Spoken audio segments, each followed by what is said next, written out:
Yo, what's going on, fam? It is yours truly, Kelvin Deveaux, back again.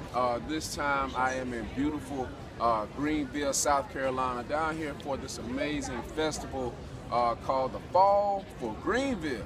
Oh man, it's absolutely amazing out here. Great weather, great food. Man, you guys should see this, and I'm gonna make sure I'm gonna actually get some clips to add in. To this video.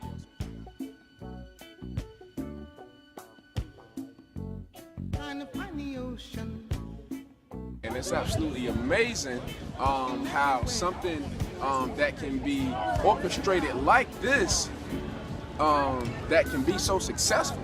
I know the people that created this and helped organize and managed it had a lot of work to put in. And just speaking of work, man, listen, I'm gonna tell y'all what a wise man once told me. And what he said is just work, don't worry. You heard it.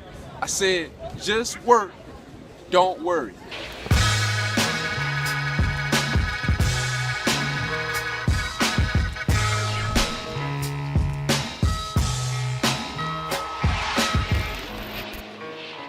So, a lot of you guys know that I played football at Coastal Carolina. A lot of you guys know that I was a starting free safety, ended up earning me a scholarship. But what a lot of people don't know about my story is that I walked onto the team.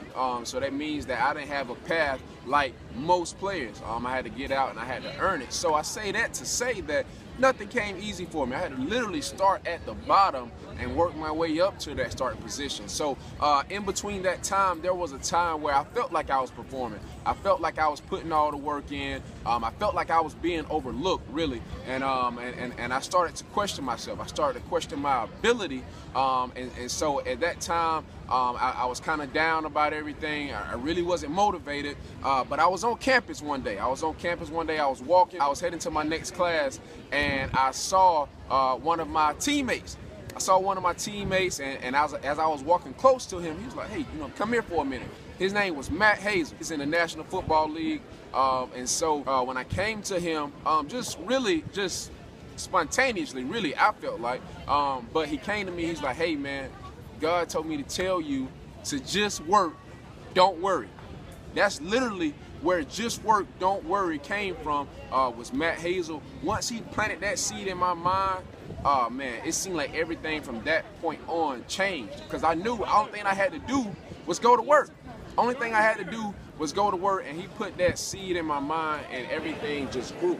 So yes, just work, don't worry, that ended up carrying me into my senior year when I got that starting position. But I had to put the work in first. And that sort of reminds me of the true story we have for today, which is a story of Noah and him building the ark. God created the world, he helped populate the world. But the world had turned into, you see my friend back there? The world had so much violence, it had so much envy, so much sin within it, that God was like, "Man, listen, I need to just do away with all mankind, because this is not what I intended." But God, being who he is, he looked at Noah, and basically he felt like Noah was perfect. The word that he used was blameless. He said that Noah was blameless, but basically in today's world, Noah was as close to perfect as perfect can get. So he spoke to Noah, and he said, "Hey, Noah, you know what? I'm about to do away with everyone else. But because you are blameless, I'm going to save you, your wife, your 3 sons, and their 3 wives. I'm going to save your family. I'm going to help. I need your help to repopulate the world. I'm going to repopulate the world through you, Noah. So this is what I need you to do. I'm going to do away with everybody else. But what I need you to do, Noah, I need you to go to work. I need you to build an ark. I need you to gather up all the animals that you can, 2 of everything, and things that people really need, like cows and ox to help build. I need you to get about 7 to 8 of those." So Noah, once he got that from God, he went to work. With his 3 sons, they went to work on the ark. So they started building the ark. Now the ark itself, at that time, it had to be this super just strange thing. I mean, the ark was about a football in the field, half long, so almost 2 football fields long, about 5 stories high. And so to just be building that and a lot of people don't know what's going on, Noah couldn't focus on what everyone else was doing. You know, everyone else was going and fellowshipping and doing the things that they did within that span of time, but Noah knew that he had a mission to fulfill. He knew what God had already spoken to him, so he knew he had to get to work. He didn't worry about what everyone else was doing. So Noah was about 500 or 600 years old when the flood came. So the flood came, Noah and his family and all the animals, they got up in the ark, closed the door, and then it started raining. So God opened up the floodgates of heaven and it started to flood the earth. For 40 days and for 40 nights, it rained. Non-stop. I'm talking about torrential downpour, just nothing but rain. So Noah was on the ark, him and his family, all of them were safe.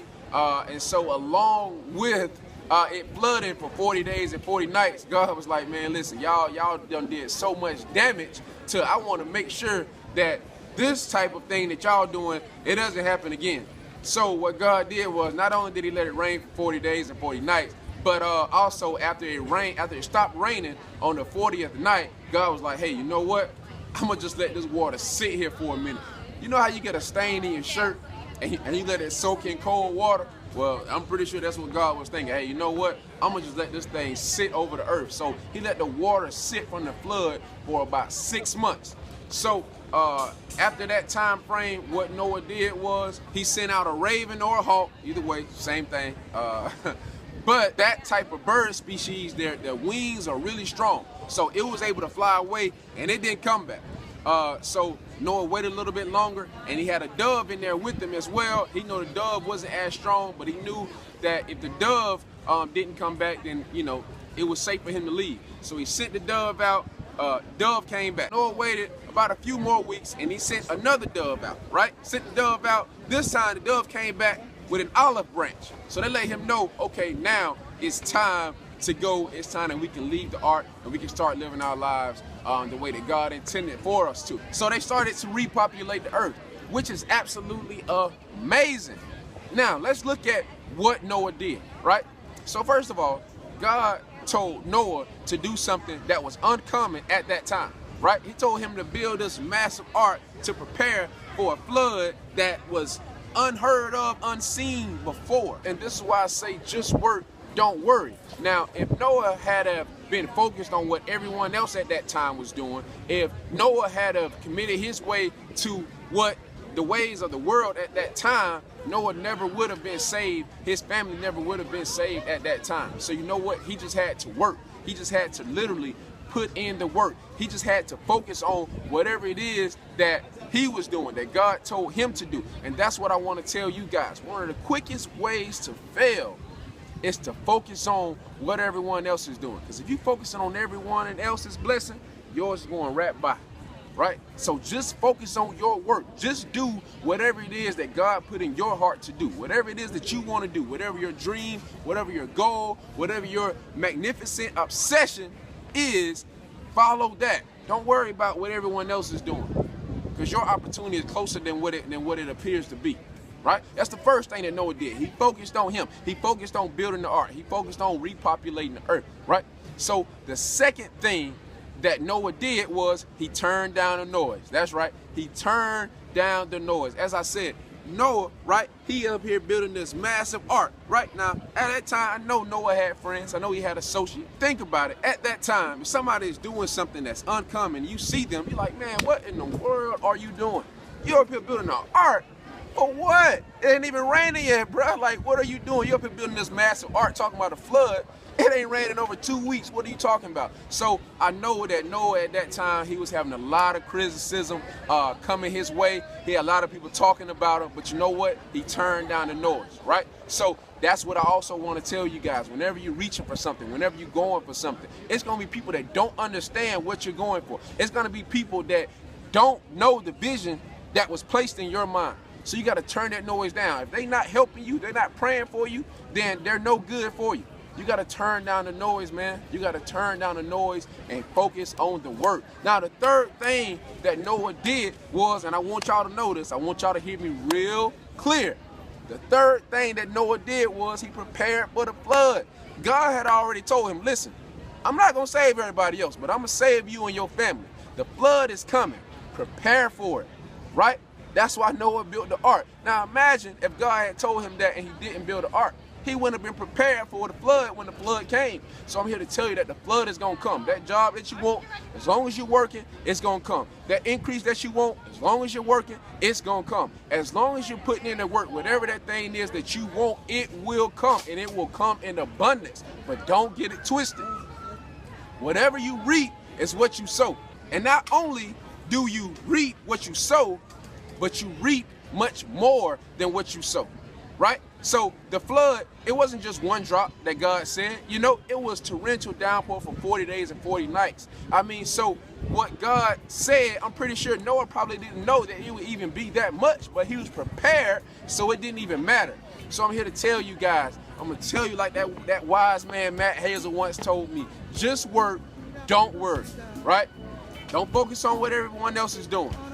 Turn down the noise and prepare for the flood, because I promise you, baby, I promise you, as long as you continue to put in the work, that thing is coming. It's coming, and it's coming in abundance. Continue to claim that. So, listen, I'm here to tell you that it's only one story worth being told, baby, and that's a true story.